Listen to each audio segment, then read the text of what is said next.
Assalamualaikum warahmatullahi wabarakatuh. Perkenalkan, nama saya Aulia Zahra dengan NIM A111266. Saya dari Prodi Pendidikan Bahasa dan Sastra Indonesia.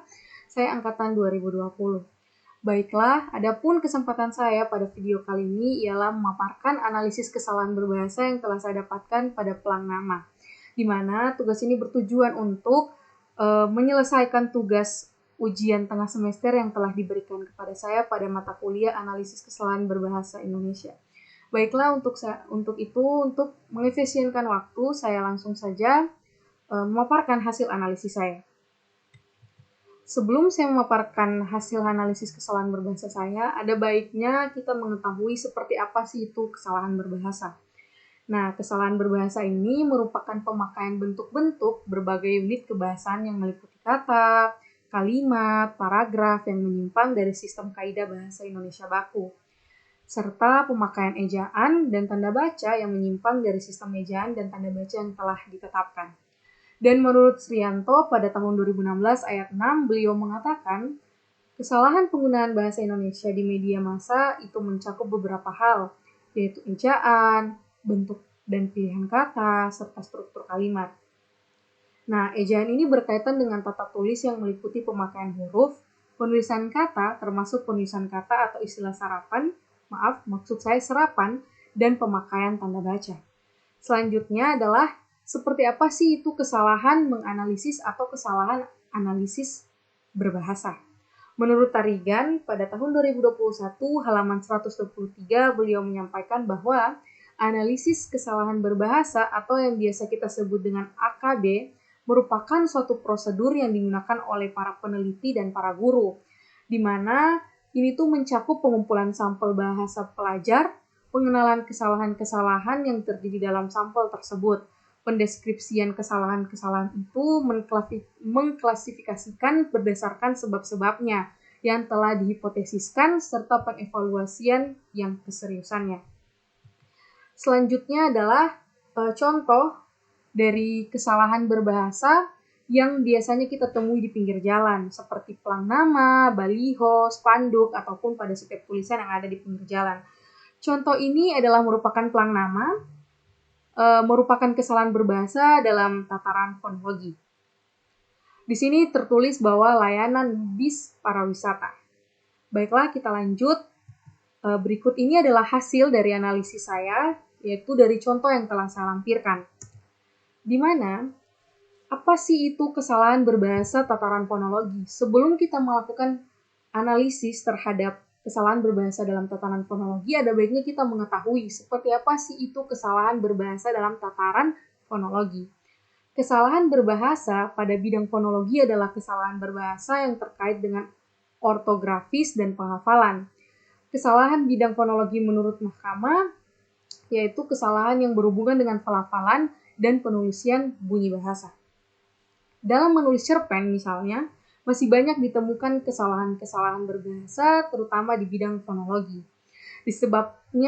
Hal ini biasa disebabkan karena kurangnya pemahaman seseorang mengenai ejaan yang baik dan benar.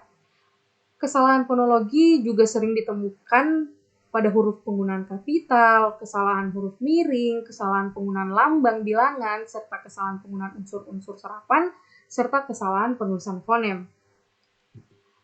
Nah, kesalahan berbahasa yang terjadi pada pelang nama sebuah perusahaan kendaraan pariwisata ini adalah kesalahan berbahasa dalam tataran fonologi pada bidang penulisan kesalahan fonem. Kata tersusun dari beberapa fonem, konsonan, dan fonem yang menyatu. Jika salah satu saja fonem hilang, maka kata tersebut akan menimbulkan makna yang berbeda. Pada pelang nama ini contohnya, terdapat kesalahan penulisan kata karena pergantian dan penghilangan fonem.